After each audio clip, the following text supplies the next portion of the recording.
Baiklah, Assalamualaikum warahmatullahi wabarakatuh.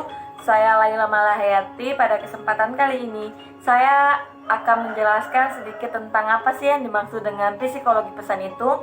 Nah, pesan itu menitik mengibaratkan pada terma bahwa manusia itu memiliki teknik untuk mengolah seperangkat perilaku yang dapat digunakan untuk mengarahkan pikiran, perasaan, dan perilaku dirinya kepada orang lain.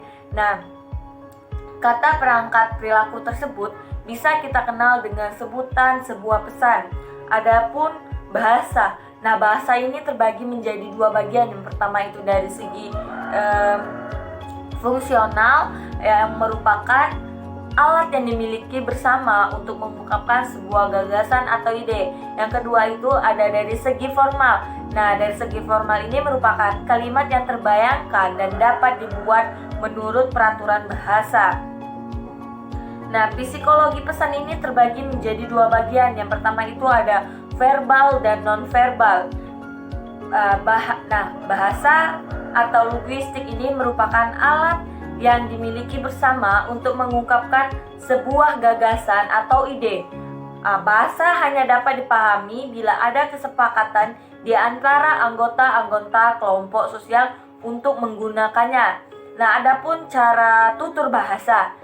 Menurut George yang mengatakan bahwa untuk mampu menggunakan bahasa, kita harus menguasai 5 tahap pengetahuan bahasa.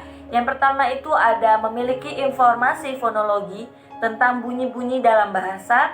Kedua, memiliki pengetahuan sintaksis tentang cara pembentukan kalimat. Ketiga, mengetahui secara leksikal arti kata dan gabungan kata. Keempat, memiliki pertama konseptual tentang dunia, tempat tinggal kita dan dunia yang kita bicarakan. Dan yang terakhir, memiliki semacam sistem kepercayaan. Menurut Skinner menjelaskan ada 3 proses bagian anak-anak dapat memperoleh pengetahuan bahasa. Pertama itu ada asosiasi yang berarti melazimkan suatu bunyi dengan objek tertentu. Kedua, imitasi yang berarti menirukan pengucapan dan struktur kalimat yang didengar. Ketiga, pengetahuan di mana anak sudah mampu mengerti arti bahasa tersebut. Nah, kelemahan dari teori Skinner ini adalah kita tidak dapat menjelaskan bagaimana anak dapat membuat kalimat-kalimat tersebut yang melahirkan arti bahasa. Yang adapun teori Noam Chomsky, di teori ini menjelaskan bahwa anak-anak memperoleh pengetahuan bahasa tertentu ketika bahasa yang didengar membangkitkan sebuah respon bahwa dari kemampuan berbahasa.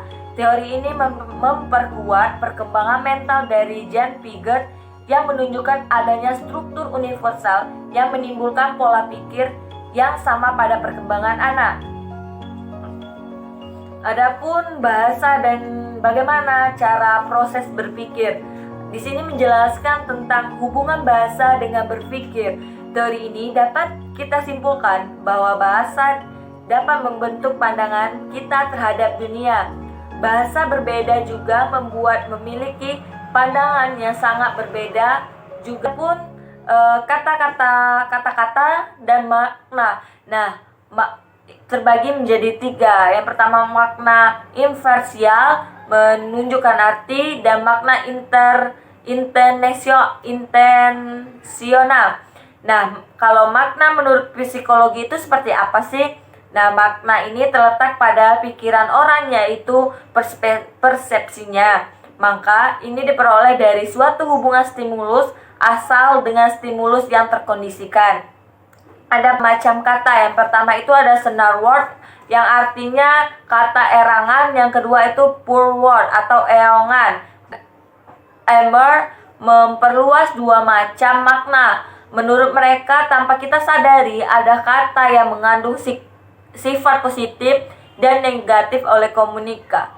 Ini terjadi dikarenakan kata-kata tersebut mengandung makna yang tertentu dari pengalaman si komunikasi. Teori ini menjelaskan tentang karakteristik bahasa yang mana mempersulit proses penyajian dan berkomunikasi. Menurutnya, bahasa ini sering tidak lengkap untuk mewakili kenyataan. Terkadang kata-kata hanya bisa menangkap sebagai aspek kenyataan peletakan dasar teori Alfred Korzybski, lalu disambung dengan Wendell Johnson dan Hayakawa untuk mempopulerkan general sistematik ini. Adapun pokok-pokok penting dari general sistematik ini yang sangat berhati-hati dan abstraksi, berhati-hati dengan dimensi waktu, jangan mengacu pengalaman dengan kesimpulan. Adapun pesan nonverbal. Nah, suatu proses dari pesan nonverbal ini suatu proses komunikasi di mana suatu pesan yang kita sampaikan ini tidak melalui kata-kata, yaitu dengan cara bahasa tubuh. Adapun fungsi pesan nonverbal, yang pertama itu ada repetisi, substitusi, kontradiksi, komplement, serta aksentuasi. Serta ada jenis-jenis pesan nonverbal. Yang pertama itu ada pesan kinestik, pesan proxemik, pesan sentuhan, dan pesan paralinguistik. Baiklah, itulah penjabaran dari saya tentang psikologi pesan. Apabila ada salah kata, saya mohon maaf. Kepada Allah saya mohon ampun. Wabillahi taufiq wal hidayah. Wassalamualaikum warahmatullahi wabarakatuh.